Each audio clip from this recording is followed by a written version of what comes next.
தமிழக கோவில்களுக்கு வழங்கிய 1 டன்னுக்கும் அதிகமான தங்கம்.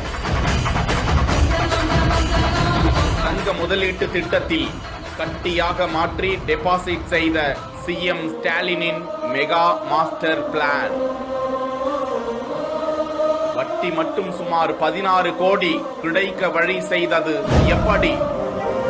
இந்து சமய அறநிலையத்துறைக்கு சொந்தமான தமிழக கோவில்களுக்கு ஏராளமான பக்தர்கள் நன்கொடை மற்றும் காணிக்கையாக செலுத்தும் தங்க நகை பொருட்களில் சுவாமிக்கு அணிவிக்க முடியாத, பயன்படுத்த முடியாத கிடப்பில் இருக்கும் தங்கங்களை ஒன்றிணைத்து 21 முக்கிய திருக்கோவில்களில் காணிக்கையாக வரப்பெற்ற பல மாற்று பொன் இனங்களில் இருந்து 1074 கிலோ, 123 கிராம், 488 மில்லிகிராம் சுத்த தங்க கட்டிகளை பாரத ஸ்டேட் வங்கியின் தங்க முதலீட்டு திட்டத்தில் முதலீடு செய்யப்பட்டிருக்கிறது.